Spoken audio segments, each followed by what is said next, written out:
Have you ever tried to catch the wind? You can feel it on your face, hear it in the trees, but no matter how fast you run, you can't hold it in your hands. This is a story of a boy named Ravi, who once tried to chase the wind and learned something even greater. Ravi lived in a small village surrounded by wide golden fields and tall mountains that touched the clouds. He was quick, curious, and always running. He ran to the river to fetch water. He ran to the market to buy flour, and he ran to the school even when the bell had not yet rung. The villagers often laughed kindly and said, "There goes Ravi, faster than the wind itself." But Ravi wasn't happy with what he had. His family was poor. His father was a farmer whose crops sometimes failed, and his mother mended clothes for neighbors to earn a little money. Ravi wanted more. New clothes, bigger meals, shiny toys like the ones he saw in the market. One hot afternoon, while Ravi sat under a tree, a cool breeze brushed against his cheek. "If only I could catch the wind," Ravi whispered. "Maybe it will give me everything I want." And then, to his surprise, the breeze seemed to whisper back, "Chase me."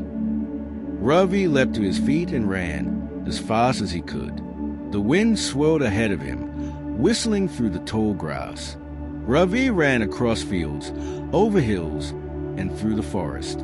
His heart pounded, but he didn't stop. Finally, after hours of running, he reached a hidden valley where the air was fresh and the grass was greener than he had ever seen. In the middle of the valley stood an old windmill, its blades turning slowly. At the base of the windmill sat a wise old man with silver hair and eyes that sparkled like the morning sun. "You've chased the wind far, boy," the man said gently, "but why do you run so hard?" Ravi, panting, replied, "I want more. More food, more clothes, more toys. Everyone else seems richer. I thought if I caught the wind, it would give me what I wished for." The old man chuckled softly. "The wind gives nothing you can hold, but it carries something far more precious. Would you like to know?" Ravi nodded eagerly. The man handed him a small, empty clay pot. "Take this home. Use it only for what you truly need. Not for what you want, but for what is enough." Confused, Ravi took the pot and ran back to his village. That evening, when his mother said there was no rice left for dinner, Ravi placed the pot on the table. To his amazement, it filled with rice, just enough for the family to eat. The next day, when his father had no oil for the lamp, Ravi used the pot again, and it gave just enough oil to light their home. Day after day, the pot gave the family exactly what they needed, but never more. Ravi's friends begged him to ask for toys or sweets, but the pot stayed empty whenever he asked for anything unnecessary. At first, Ravi felt disappointed, but as time passed, he noticed something.